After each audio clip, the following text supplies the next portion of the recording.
यार कितनी देर लगाएगा, चल अपना टावर खड़ा करो, शुरू हो जा।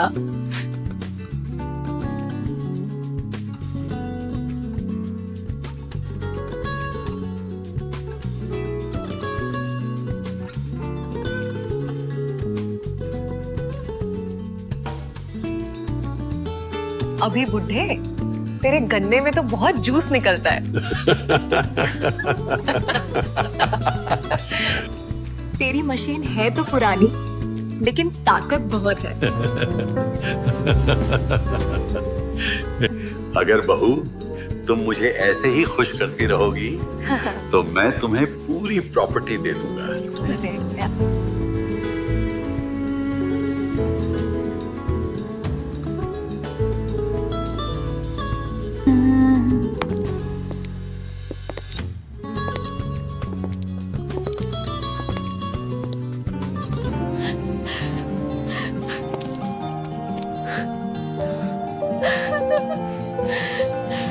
दिल्ली का एक बूढ़ा आदमी राजेश कुमार अपने बेटे अजय को विदा कर रहा था। अजय को दुबई में नौकरी मिल गई थी। जाते समय अजय अपनी खूबसूरत पत्नी प्रिया को अपने पिता के भरोसे छोड़ गया।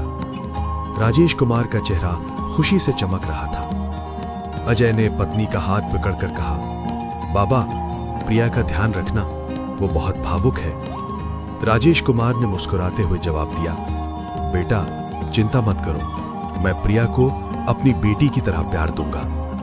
अजय ने प्रिया को गले लगाया और हवाई अड्डे की ओर रवाना हो गया।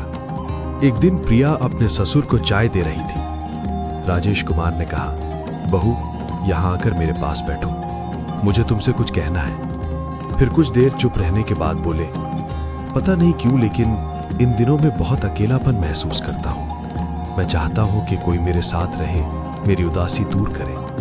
मुझे लगता है कि मुझे दोबारा शादी कर लेनी चाहिए। प्रिया चौंक गई, धीरे से बोली, पापा आप कैसी बातें कर रहे हैं? मैं तो यही हूं आपकी देखभाल करने और आपको खुश रखने के लिए। आप जो कहेंगे मैं वही करूंगी। राजेश कुमार के चेहरे पर मुस्कान फैल गई। वो उठे और धीरे धीरे प्रिया के पास बैठ गए। उसके कंधे पर हाथ रखकर बोले, अच्छा बहू, देखते हैं तुम मुझे खुश रखने के लिए क्या कर सकती हो। प्रिया ने हल्की मुस्कान के साथ कहा, पापा जल्दी क्या है, अब हम दोनों इस घर में अकेले हैं। मैं आपको रात को एक खास उपहार दूंगी। ये कहकर वो चाय के बर्तन लेकर रसोई में चली गई। राजेश कुमार उसकी पीठ की ओर देखकर मुस्कुराने लगा। इसके बाद वो अक्सर छुप छुप कर प्रिया को देखने लगा। जब वो झाड़ू लगाती, कपड़े धोती या घर का काम करती तो वो कहता, बहू दुपट्टा हटा लो, काम करने में आसानी होगी। उसकी निगाहें शिकारी की तरह उस पर जमी रहती थीं। एक रात वो धीरे धीरे अपने कमरे से निकला और प्रिया के कमरे की ओर बढ़ा। प्रिया आईने के सामने खड़ी थी। उसका दुपट्टा धीरे धीरे कंधे से फिसल रहा था। अचानक कदमों की आहट सुनकर वो चौंक गई। पीछे मुड़कर बोली, पापा क्या हुआ, आपको किसी चीज की जरूरत है? राजेश कुमार आगे बढ़ा। अचानक उसका पैर फिसल गया, या शायद उसने जानबूझकर गिरने का नाटक किया। वो सीधा प्रिया की बाहों में गिरा और दोनों बिस्तर पर जा गिरे। प्रिया का दिल तेजी से धड़कने लगा। वो घबराकर उठी और कपड़े ठीक करते हुए बोली, पापा ये क्या था? राजेश कुमार बोला, बहू मुझे माफ कर दो, मेरा पैर फिसल गया। प्रिया के मन में उथल पुथल मच गई। वो बोली, पापा आप अपने कमरे में जाइए, मैं दवा लेकर आती हूं। और वो तेजी से कमरे से निकल गई। शाम को प्रिया अपने पति अजय से वीडियो कॉल पर बात कर रही थी। उसकी आवाज में वही पुराना प्यार और अपनापन था। वो अजय को हंसाती, नए कपड़े पहनकर वीडियो भेजती, मुस्कुराकर उसे चूमती और दिल की बातें करती। लेकिन उसे ये नहीं पता था कि राजेश कुमार खिड़की के पीछे से ये सब देख रहा था। उसकी आंखों में वासना की आग जल रही थी और चेहरा ईर्ष्या से लाल हो गया था। अगले दिन प्रिया अपने कमरे में मोबाइल में व्यस्त थी कि अचानक बाहर से किसी औरत के हंसने की आवाज आई। वो चौंक गई और तुरंत बाहर निकली। राजेश कुमार घर के आंगन में एक अजनबी महिला के साथ बैठा हंसते हुए बात कर रहा था। प्रिया ने हैरानी और गुस्से में पूछा, पापा ये औरत कौन है? राजेश कुमार ने शांत स्वर में कहा, बहू क्या मैंने तुम्हें नहीं बताया था कि मैं दोबारा शादी करना चाहता हूँ? ये महिला रिश्ते करवाने का काम करती है।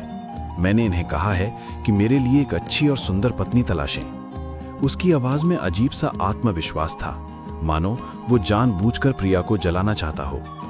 प्रिया का चेहरा गुस्से से लाल हो गया, लेकिन वो बिना कुछ कहे अपने कमरे में लौट गई। उसके मन में तूफान मच रहा था। वो नहीं चाहती थी कि राजेश कुमार की दूसरी शादी हो। उसे उसकी अपार संपत्ति और जायदाद की चिंता सताने लगी।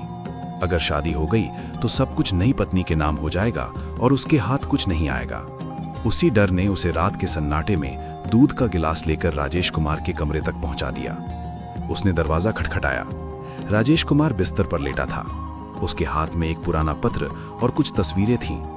दरवाजे की आवाज सुनते ही उसने जल्दी से उन्हें तकिए के नीचे छिपा दिया। प्रिया धीरे से अंदर आई और बोली, पापा, आप थक गए होंगे, क्या मैं आपके सिर की मालिश कर दूं? राजेश कुमार ने बिना कुछ कहे सिर हिला दिया। मालिश करते करते प्रिया ने जानबूझकर अपना दुपट्टा नीचे गिरा दिया और धीरे धीरे अपना सिर उसके सीने पर रख दिया। राजेश कुमार घबरा गया। बहू, ये क्या कर रही हो? प्रिया मीठी आवाज में बोली, पापा, मैं बस आपको सुकून दे रही हूं। जब तक मैं यहां हूं, आपको दूसरी शादी की कोई जरूरत नहीं है। राजेश कुमार की आंखों में चमक आ गई। उसने धीमी आवाज में कहा, अगर तुम मुझे खुश रखोगी तो मेरी सारी संपत्ति तुम्हारी होगी। कुछ दिनों बाद राजेश कुमार का व्यवहार अचानक बदल गया। वो प्रिया से दूरी बनाने लगा। उसकी आंखों में ठंडापन और चेहरे पर रहस्य छा गया। एक रात प्रिया के कमरे से जोर जोर से रोने की आवाज आई। राजेश कुमार दौड़कर अंदर पहुंचा। बहू, क्या हुआ? प्रिया रोते हुए बोली, आपने मेरी जिंदगी बर्बाद कर दी, मेरी इज्जत लूट ली। राजेश कुमार स्तब्ध रह गया। ये क्या कह रही हो? मैंने कुछ नहीं किया। प्रिया ने रोते रोते कहा, कल रात आप मेरे कमरे में आए थे, अब आप सब भूलने का नाटक कर रहे हैं। वो जोर से रोने लगी, मानो पूरा मोहल्ला सुन ले। राजेश कुमार डर गया, धीमी आवाज में बोला, ठीक है बहू, जो तुम कहोगी वही होगा, बस ये बात किसी को मत बताना। अगली सुबह राजेश कुमार एक औरत को दुल्हन के कपड़ों में घर ले आया। प्रिया सन्न रह गई। ये कौन है? उसने चिल्लाकर पूछा।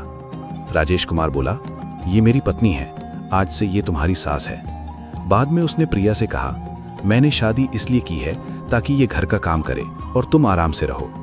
प्रिया का गुस्सा शांत हो गया, लेकिन असलियत ये थी कि वो औरत कोई पत्नी नहीं बल्कि एक डॉक्टर थी जिसे राजेश कुमार ने सच्चाई जानने के लिए बुलाया था। कुछ समय बाद प्रिया ने अजय को फोन किया।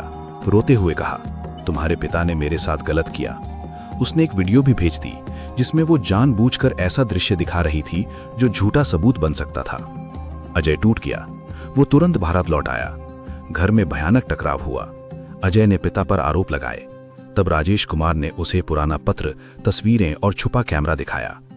वीडियो में साफ था कि प्रिया किसी और युवक के साथ थी। साथ ही डॉक्टर की रिपोर्ट से यह भी साबित हुआ कि उसका गर्भवती होने का दावा झूठा था। अजय का दिल टूट गया। उसने गुस्से में प्रिया को थप्पड़ मारा और 3 बार कहा, मैं तुम्हें तलाक देता हूं। प्रिया को घर से निकाल दिया गया। राजेश कुमार और अजय गले मिले। अजय की आंखों में आंसू थे। अब्बा, मुझे माफ कर दो, मैं सच्चाई नहीं समझ पाया। घर में सन्नाटा छा गया। ये कहानी हमें सिखाती है कि लालच इंसान को इतना अंधा कर देता है कि वो रिश्तों, भरोसे और इज्जत तक को दांव पर लगा देता है। प्रिया ने अपने स्वार्थ के लिए पति के प्यार को धोखा दिया, ससुर के सम्मान को हथियार बनाया और झूठ, साजिश और आरोपों का सहारा लिया। लेकिन वो ये भूल गई कि सच चाहे देर से सामने आए पर कभी छिपता नहीं। राजेश कुमार ने भी गलती की, भावनाओं में बहकर मर्यादा की रेखा को छूने की कोशिश की, लेकिन अंत में उसने धैर्य, बुद्धि और सबूतों के साथ सच्चाई उजागर की। ये कहानी बताती है कि हर रोने वाला पीड़ित नहीं होता और हर चुप रहने वाला अपराधी नहीं होता। रिश्ते विश्वास से चलते हैं और जब विश्वास टूटता है तो घर, परिवार और जिंदगी सब बिखर जाते हैं। इज्जत एक बार चली जाए तो दौलत, चालाकी और साजिश उसे वापस नहीं ला सकती। पूरी वीडियो देखने के लिए धन्यवाद। वीडियो को लाइक करें, चैनल को सब्सक्राइब करें और बेल आइकन दबाना ना भूलें ताकि आपको हर वीडियो का नोटिफिकेशन सबसे पहले मिले। Thanks for watching.